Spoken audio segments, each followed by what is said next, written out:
struggling to move your nonprofit forward? You've come to the right place. Welcome to the Nonprofit Architect, where we are giving you the actionable steps you need to launch and grow your nonprofit organization. Now, here's your host, Travis Johnson.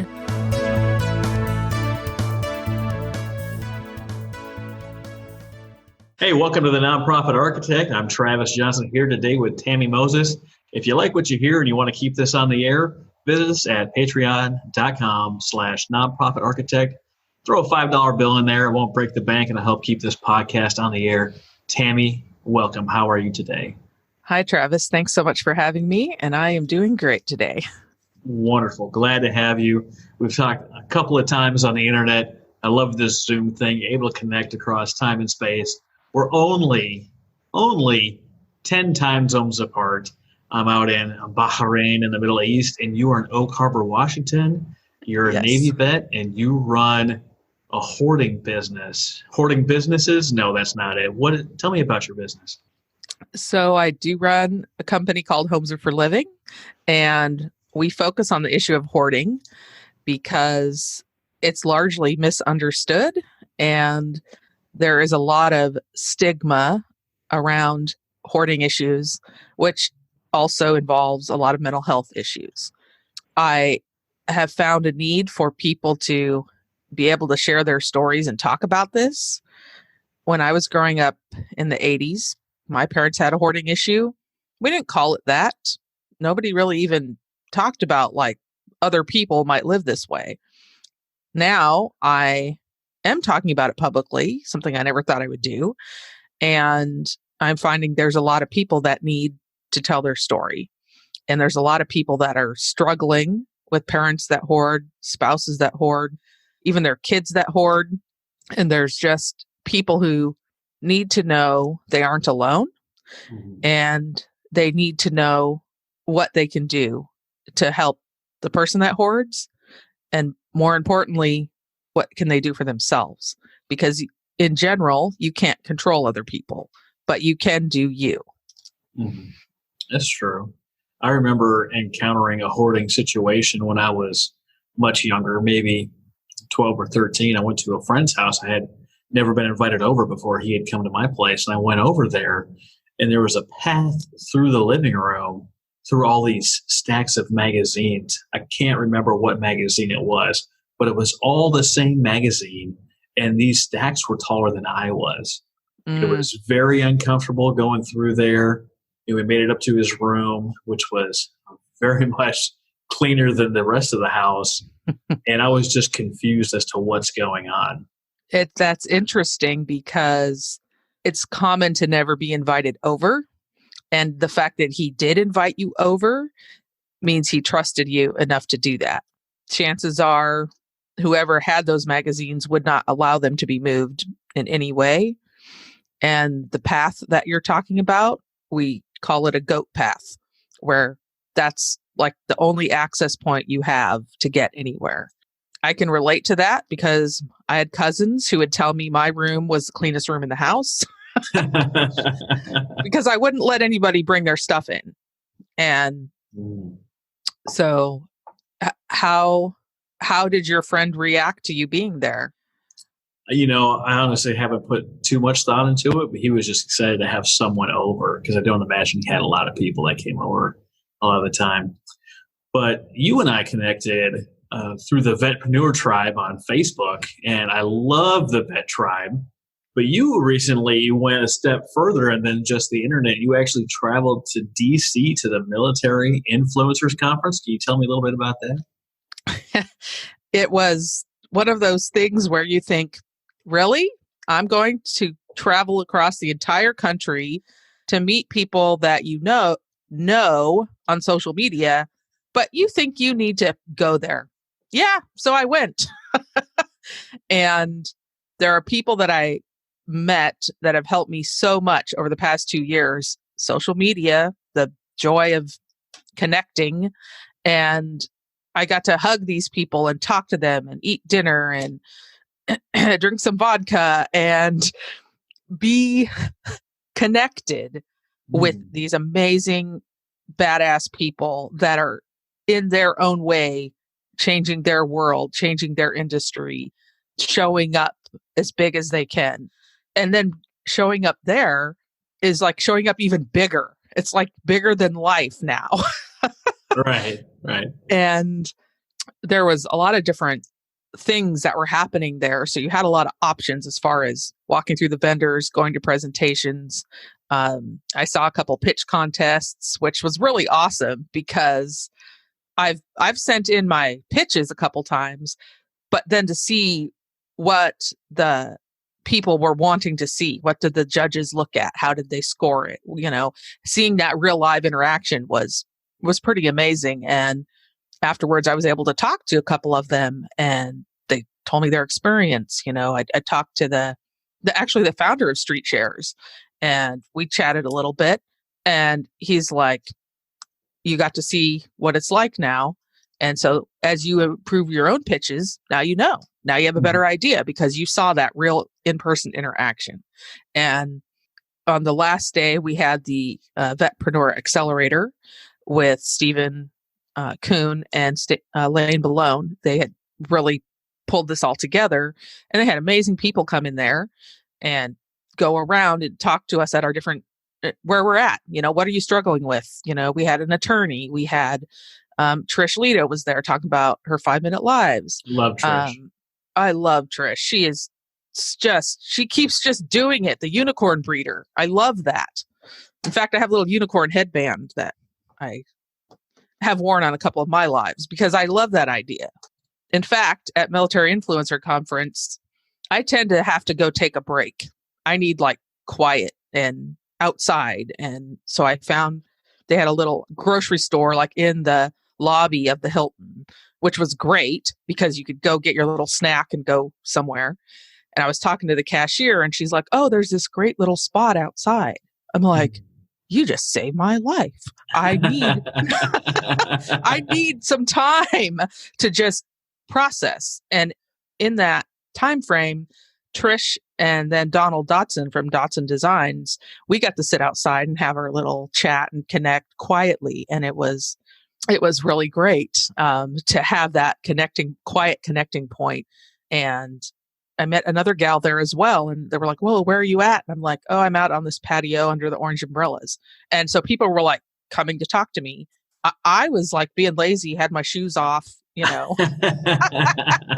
outside. And people were like, "Where are you texting me? Where are you at?" "Okay, well, let's talk." And then it just led to really great conversations and real relationships. Real relationships. And like, I've talked to you over the last 2 years, and now it's like, we're solid. Even more solid now. It was great. It's amazing that we can get online with whatever our thing is, find a group of like-minded people or people that are willing to have some connection, are willing to work together. And the Vetpreneur Tribe is wonderful. Everyone's just adding value to everybody, and that's fantastic. But you build relationships with these people. And if you're listening to this and you're in the nonprofit world, the nonprofit space, you need to be in groups that are in your area. Organizations that work in your area, people that work in your area, and you need to be on nonprofit groups that talk about nonprofit stuff and get the kind of value that Tammi is talking about, because she's talking about connecting with people over the internet with a little text conversation, a little bit of messaging, maybe a Zoom call, and you're adding value to each other's lives. And here, 2 years later, you go to a world-class conference with world-class people, and it's like they know you. You were telling me earlier that you were walking through the vending booths. People were grabbing you like, James Van Pruyen, VP was like, "Tammi, come over here." You were saying hi to other people and you're like, "Hi, I'm Tammi." And they're like, "Moses, yeah, we know." And it's like, that you belong already. By the time you actually get there and show up, you already know people and you're already there and you're in it and it's real. And this is how value is created online. Building your tribe, joining a tribe, building each other up and getting ahead. I was so amazed by the fact that people knew my name. I was like, "Oh," and come to think of it, before I went, someone referred to me as a wise woman of the tribe. And I was like, and I laughed, and then I realized later, maybe that was kind of rude because maybe I was adding value. Maybe I did have some kind of wisdom. And what I would say is that It's about the relationships, whether you're in profit, nonprofit, whether you're dealing with your family or your significant other. I honestly felt like this was a family reunion that I wanted to go to.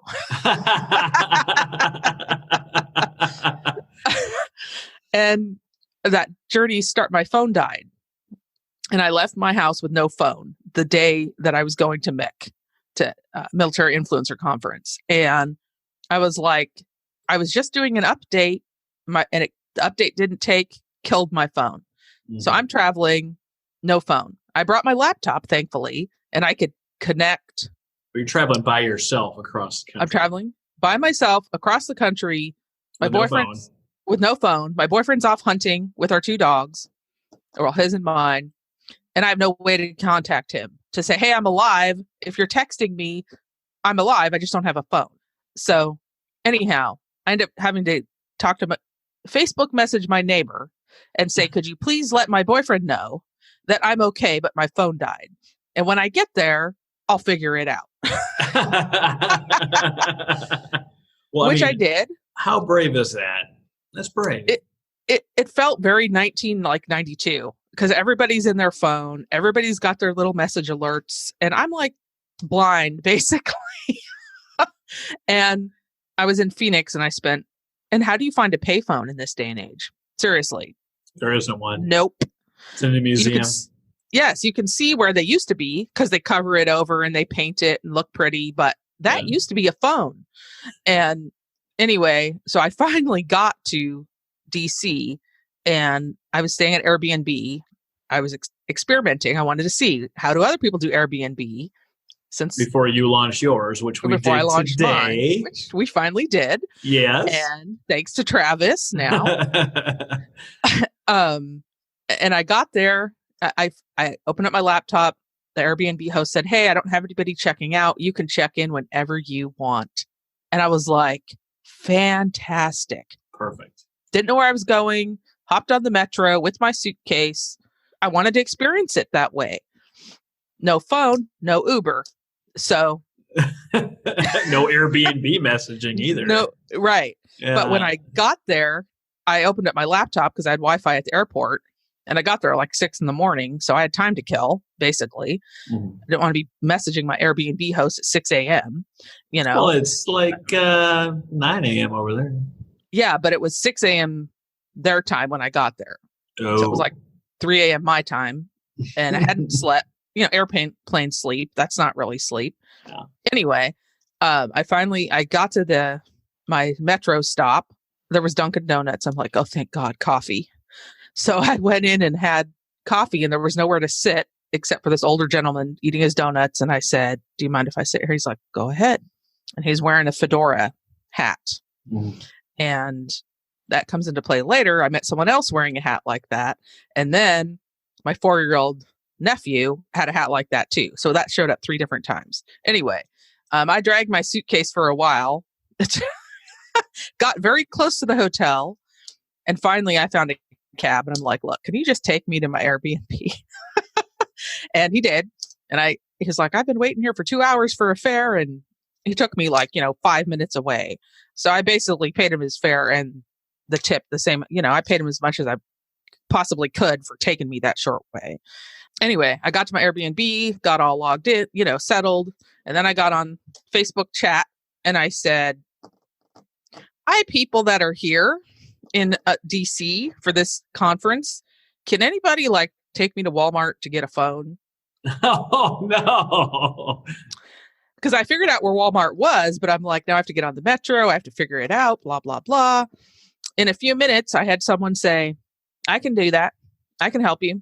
Okay. Yeah. So Greg Clark shows up, picks me up, takes me to Verizon, walks me through the whole deal. And I walk out with a very much needed upgraded phone. And a new relationship with Greg. Greg we had been talking also for the past year online. Incidentally, he had directed me to International Code Council, which is like international things for construction, and sent me a podcast where someone had been talking about hoarding. And he's like, hey, I thought of you.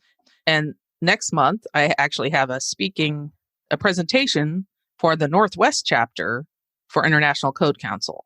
And so it's because of that connection that now I have this speaking that's happening. And it's the connections that have been so valuable, and people showing up without any expectation of me. It's all about, how can I help you? What can I do to move you forward? And then personally, I enjoy being able to reciprocate, because what you were talking about earlier, when you went to your friend's house and you'd never been there before, and he'd been to your house before, and it's very hard to not to be able to reciprocate. And I hated that I could not feel comfortable bringing people over.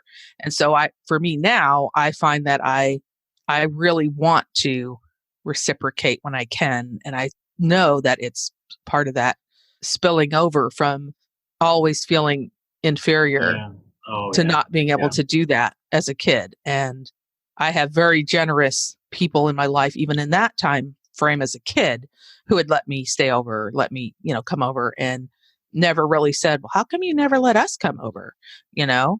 I did have friends who were aware of that situation and who did come over and did spend the night sometimes. And I was 13 and I had a slumber party, and one of the moms came to pick up their daughter.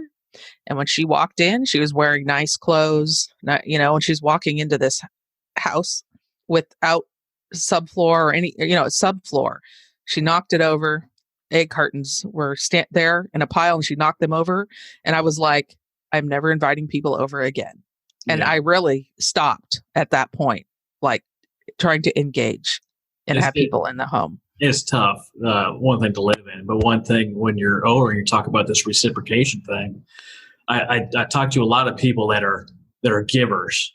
They love giving, give value, give time, talent, treasure, all those things. But I've run into this a lot recently, and I did today too, is that the people that are giving so much are unable to receive. You talk about, I want to help you, I'll help you move or whatever, cool.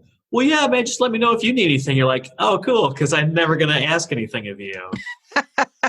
Very true. and what kills me, and this is something I had to learn in my life, and something I help other people's with the other coaching that I do, is I was like, so you tell me that you spend all day, every day, helping other people do all these crazy things.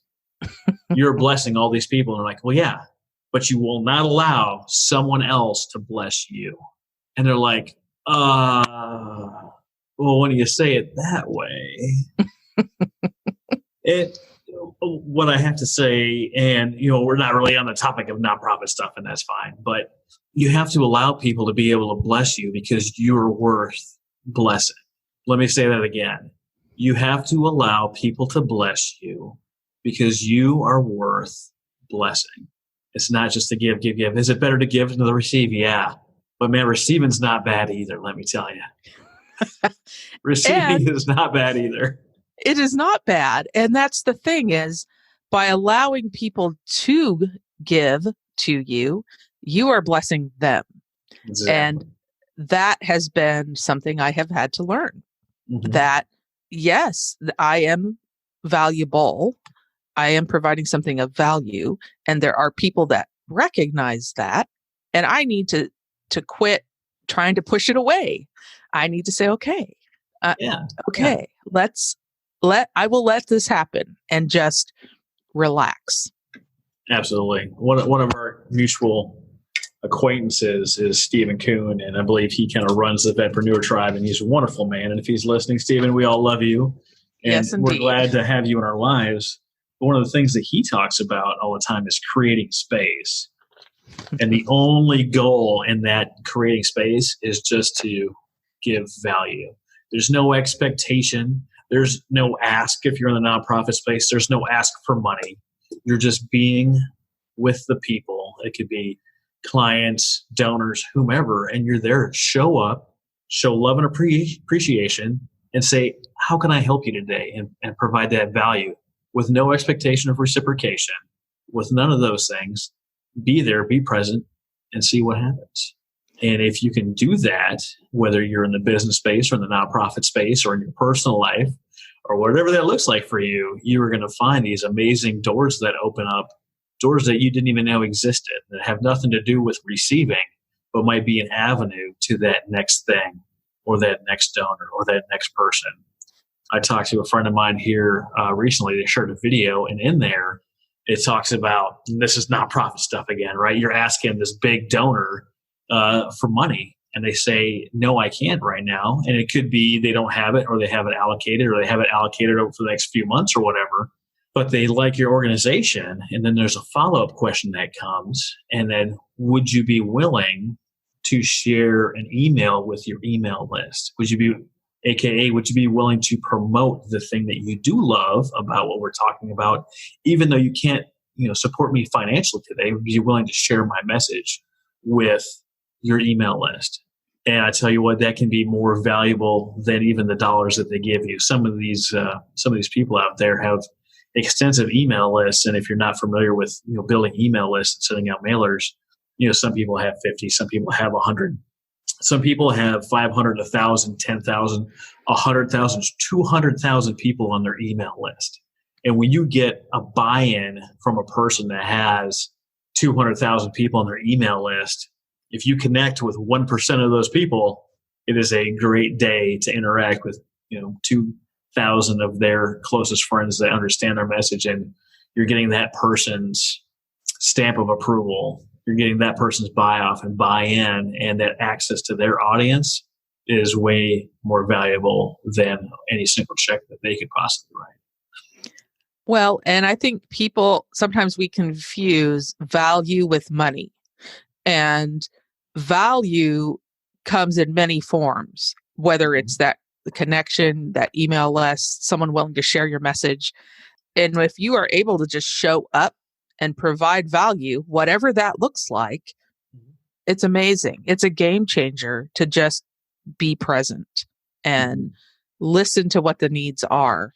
And then in your example, if they like your message, you're right. Maybe the money's tied up, but that doesn't mean they aren't able to help in other valuable ways. And I think for anyone who's trying to ask, you have to figure out and pay attention to what they're actually telling you, because it may not be a no.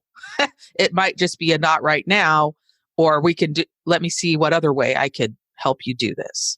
Yeah. I had Patrick Kirby on, and he's a brilliant fundraiser, and he's a great personality and a wonderful guy to talk to. If you get a chance to connect with Patrick Kirby on my page, please do. But his big thing is people want to give you their time, talent, treasure, but they might not have their treasure available, but they might have their time and talent available. Right. Yeah.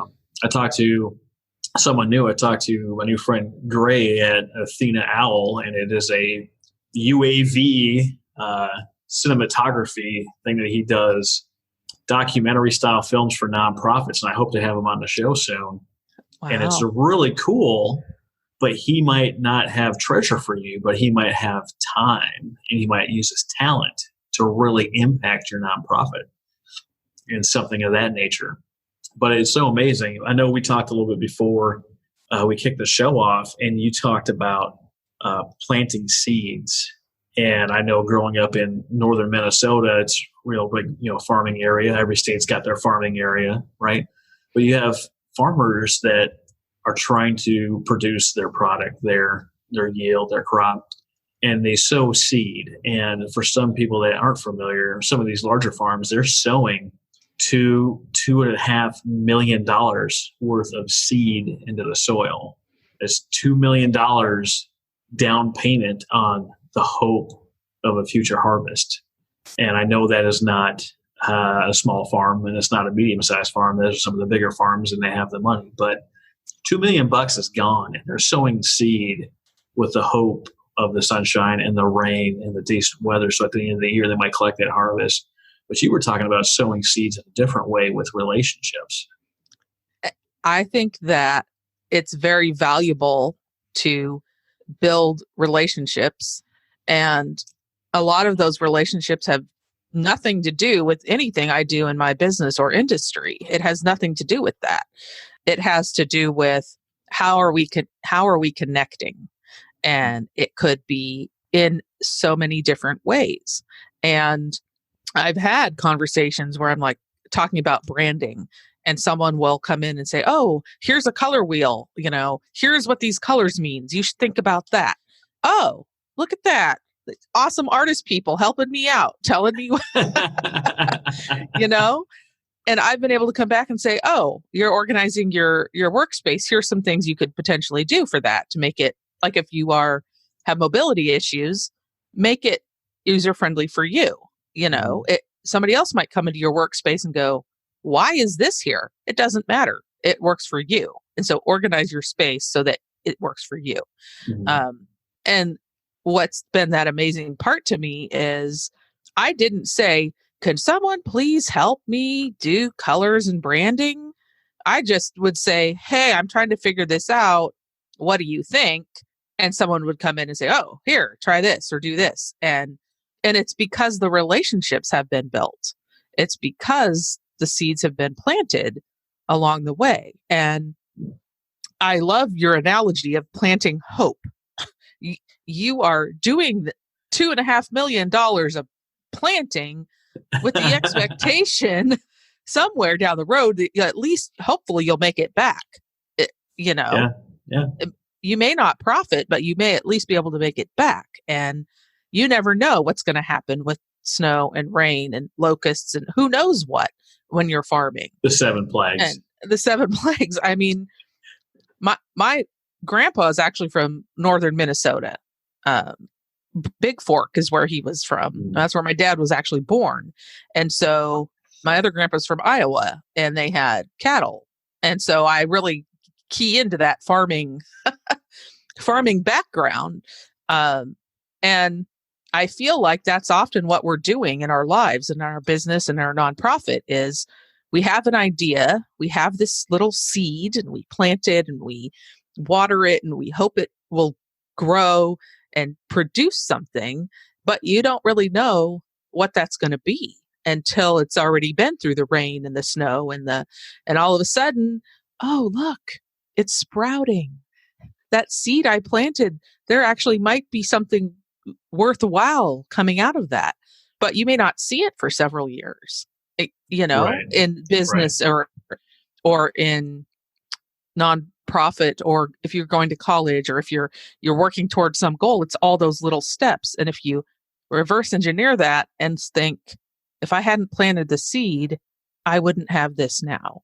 And so it can be very discouraging when you're in the trenches trying to build something and no one sees your vision, or you're not connected with other people who understand why you're doing this crazy journey.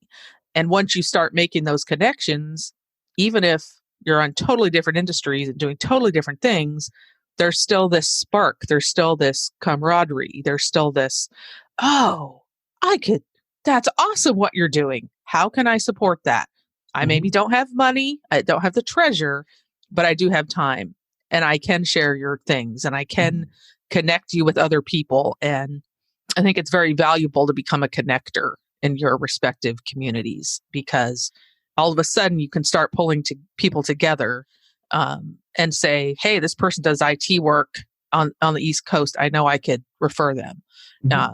Oh, look, this happened to me this week, actually. Robert Garcia's group, Success Engineers, has a really great cross-section of people in various industries. And I met a gal there who does interior design in San Diego area. And I had someone else asking me, hey, do you do work in San Diego? I'm like, well, I could, but I'm in Seattle, north of Seattle. So I was able to ask the interior designer, do you know someone that does organizing in your area? Oh, yes, by the way, she does. And I was able to give 2 resources to this other gal. Yeah. And it was like, awesome sauce. I was able to just connect this whole thing. And it's amazing. It feels amazing to be able to provide that kind of resource, and getting comfortable with the idea of asking and then taking that and saying, oh, by the way, I asked and here you go. And there's something very Christmas I got the most amazing present in the world feeling when you're able to make that connection. Absolutely. And when you make these connections and you plant these seeds and you do good work along the way, you do things like creating a flyer for youth living in hoards, and it gets picked up by conferences, and that's actually being used in San Francisco. Is that right? Next month, I just learned this morning that, so there's this conference at the Mental Health Association of San Francisco, and it's called, I wrote it down. It's basically around redefining how we're dealing with mental health. And one of the things that come up in these situations is youth that are living there. Sorry. And this Dr. Suzanne Shabad is going to be presenting there. And she is in a group that I'm in called My COHP, which is Minor Youth of Hoarding Parents.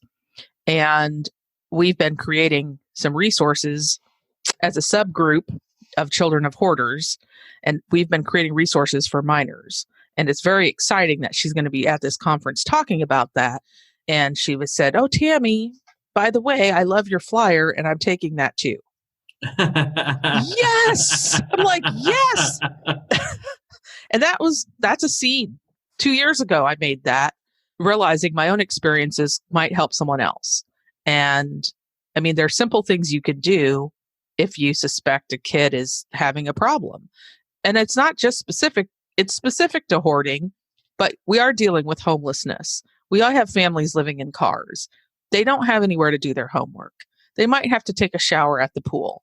And those are also survival things as a youth. Once you get a little older, you start to realize there's ways you could appear normal if you did some of these things. Like I personally did laundry at my grandma's, and that was how I had my clothes clean for the week for school. We didn't have running water. It's a whole nother story I could go into. You learn those, it's a survival thing. And what I've learned is when you are going through those hardships, whatever they are in life, in any aspect, is you're building resiliency. And once you start to recognize that you have these skills, you can bring them into other things, the military, a business, school, your family. You start to realize that all that stuff has been fertilizer for your seed. And then you start to realize that some of that has occurred might have seemed not beneficial and was very hard, and I'll leave my sailor language out of it. So I have a meme somewhere that says it takes a lot of shit to grow a flower. And that's kind of how it this feels. Is a family show, Tammy. This is know. A family show. Because obviously kids are starting nonprofits. Yes. It's amazing what some of these 15-year-old kids are doing.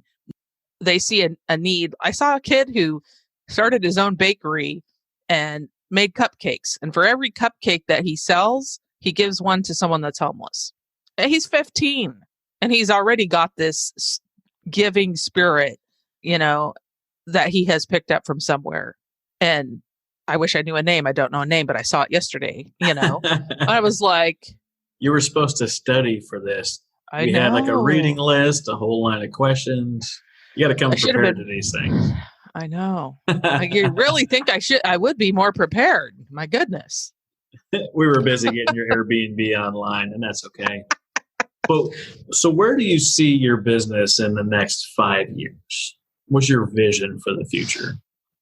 My vision is a bit broad, but I can narrow that down into the fact that there's a lot of need for education and understanding of what hoarding is and what it looks like, I imagine. What it looks like. Yeah. There are shows, and most of the time, initial conversations I have will talk about, I've seen this show. It's true. The trauma there is very real. If you take anything from those shows, I would say the trauma is real. It's very hard for the person that hoards to deal with removing their things. It's also very hard to be the family member in that situation. And my goal is to provide presentations, workshops, training to people who want to help, but they don't know what to do. And I see lots of people that want to help, but you might walk into a situation and the person you're there to help might get very angry at you. And you're like, whoa, I came here to help. Why are they so mad? Because they have unaddressed trauma. Because it's like a blanket that you're now disturbing. And if they haven't been working on whatever their issues are that cause them to hoard, they're not going to be very receptive to your help. Mm-hmm. And what I see is there's a lot of people that are ready and willing to help the person that hoards, but there's a whole bunch of people around them that don't have resources. The family member, sometimes the firefighter, EMS, adult protective services, child protective. There's a whole neighbors, city officials, whole towns and communities are angry that they have hoarding in their community. But they're not recognizing why someone hoards to begin with. And you're going to have a much easier time if you have a conversation, if you don't march in and say, let's just throw it all away. Immediate, you've lost. You will not win in that scenario. But if you say, hi, Susie, how are you? I love your scarf. How's your dog, Ralph? Treat them like a person. And that can be hard to do in an emotionally charged situation. And so I just see a lot of need for people to understand that typically hoarding is a manifestation of other issues. It's not the main problem. It is a problem. It's a symptom of the problem, not the problem. Yeah. Not the actual problem. I was listening to a podcast the other day that Ryan Matthews did, and he was talking about it's the thing beneath the thing. And that's exactly what hoarding scenarios are. It's the thing beneath the thing. What's really going on?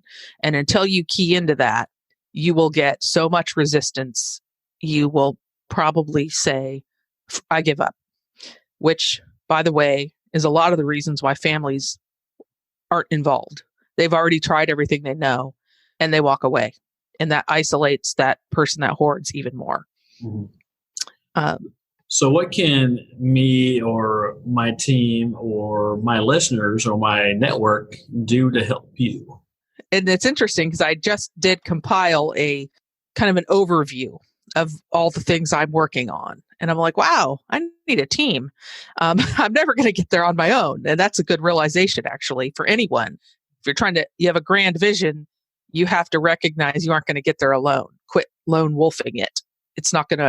You will kill yourself mentally if you don't find ways to have that support. My objective is to find people that are keyed into the fact that this is a problem. And if you're having an event, if you're having some sort of scenario where the issue of housing or hoarding or mental health is coming up, and you are looking for someone that has a lived experience perspective, I'd be more than happy to share my story or resources with your group. See, this is it, Tammi. You're not letting people bless you. How can we help you? Now, how can you help them? How can we help you? I would love to find the people or persons who have corporate contacts. Now we're getting somewhere. For training, for education. I'll give an example.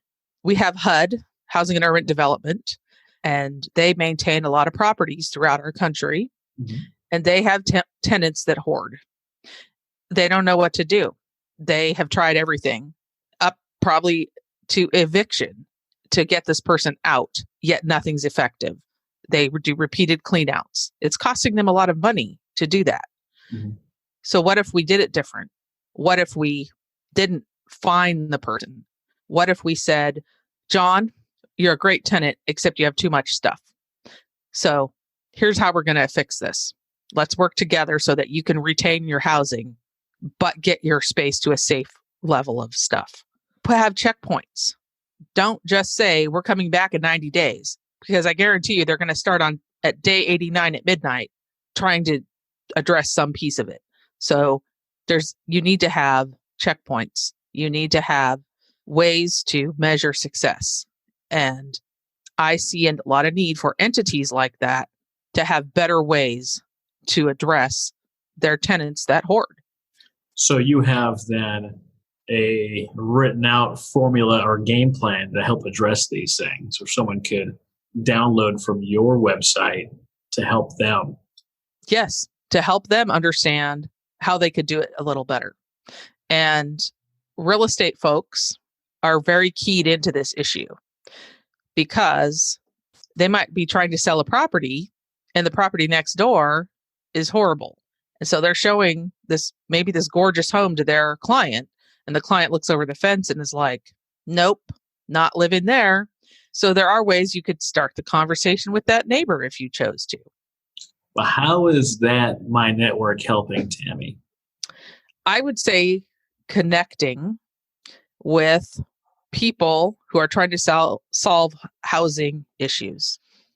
And I know in the nonprofit space, there are a lot of entities that are asked to come and fix something in a home. And they get there and they can't repair the floor because they can't find the floor. And what I see is that within nonprofit, there's room for some of those people to specifically be able to address a hoarding situation. And I would like to have those people have the tools so that they're better equipped to do it. And if people know people in those sectors, connecting with them would be amazing. Having a conversation, tell me what you need. What's the struggle you're having in your nonprofit with this issue? How can we come up with some sort of solution that would help you? Because this is a massive problem. It isn't specific to me and where I live. It's all over the country. In fact, all over the world. Mm-hmm. So where are those nonprofits that are struggling with this issue? What resources do they need? And people are a little afraid to ask, I think. They are. And I think that they can connect with you, and we're going to have your contact info in the show notes. If you want to get a hold of Tammi on any of her social media, connect with her. If you want to get a t-shirt with a quote from Tammi today, that link will also be in the show notes. It's your Tammi Moses quote t-shirt. Everyone that is sold, right, Tammi gets $5 to help her on her mission. Oh, wow. Yeah, that's absolutely. Pretty awesome. Absolutely. So make sure, if you love the show, give us a like, a share, a thumbs up, a subscribe, hop on Patreon, give us some cash, but buy a t-shirt. Help Tammi in her mission of helping taking care of hoarders and help them get into a safe living space, because homes are for living. Thank you so much, Tammi, for being on the show today. Glad to have you.